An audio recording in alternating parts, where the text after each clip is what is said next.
Good morning friends, मी आज तुम्हाला tit for tat he story सांगणार आहे. Once upon a time, एकट्याने a camel and jackal lived by a river. उंट आणि जॅकल नावाचा कोल्हा नदीकाठी राहत होते. And the other side of the river, आणि नदीच्या दुसऱ्या बाजूला there was a village. नदीच्या दुसऱ्या बाजूला एक गाव आणि गाव शेते आणि जमिनी होत्या. The jackal was very clever. कोल्हा खूप हुशार होता. He tried to play a trick on his friend. त्याला आपल्या मित्रासोबत खोड्या करण्याची खूप हौस होती. The camel who was happily munching away his food. उंट त्याचं अन्न आनंदाने खात होता. The camel began to tempt him to go for a sugarcane trip in the farmer's field. कोल्हा त्याला म्हणत होता की आपण ऊस खायला शेतकऱ्याच्या शेतामध्ये जाऊ. At first the camel hesitated. आधी उंटाने नकार दिला. But in the end he agreed to go with the jackal to raid the sugarcane field.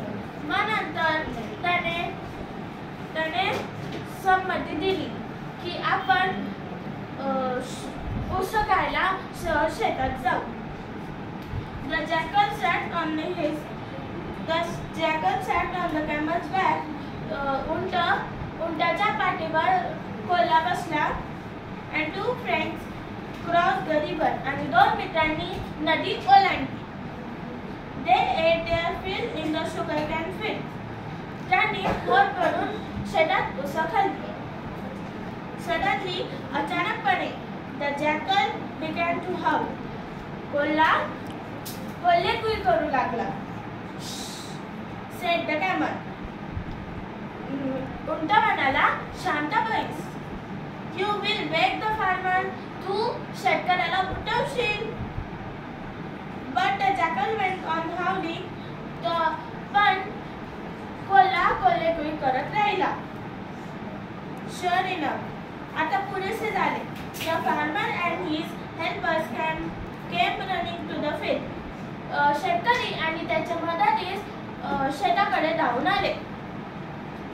The naughty jackal slipped away, but the poor camel could not do so. खोडकर कोल्हा पडून गेला आणि गरीब उंट तिथंच थांबून राहिला. The farmer beat him up and drove him away. शेतकऱ्यांनी त्याला खूप मारले आणि हकलून दिले. The jackal was waiting for the camel at the riverside. कोल्हा उंटाची वाट पाहत होता नदीच्या बाजूला. He said, "Sorry brother, but I am in the habit of singing after a good dinner." माफ कर मित्रा, मला जेवण झाल्यानंतर गाणं म्हणण्याची खूप हौस आहे. I hope you didn't mind it much. मला असं वाटते की तुला काही अडचण आलेली नसेल. The camel didn't say anything. उंट काहीच बोलला नाही. He let the jackal sit on his back and enter the river. कोल्हा उंटाच्या पाठीवर बसला आणि नदीमध्ये गेला. Near the middle of the river,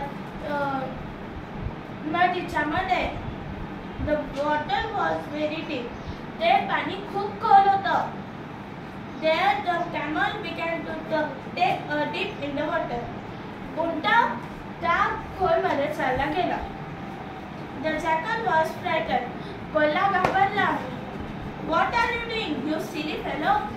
अरे मूर्ख माणसा, काय करत आहेस? Are you trying to drown me? तू मला पाण्यामध्ये पाडण्याचा प्रयत्न करत आहे? No brother, said the camel. नाही मित्रा, उंट म्हणाला. It's just that I am the habit of taking a dip in the river after a good meal. मला अशी सवय आहे की जेवणानंतर मला पाण्यामध्ये खोल खाण्याची खूप हौस आहे.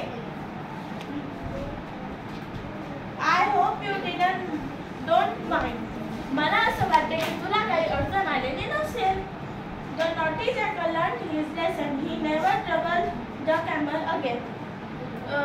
खोडकर कोल्हा बराच घेऊन गेला आणि नंतर त्याने उंटाला कधीच त्रास दिला नाही. थँक्यू.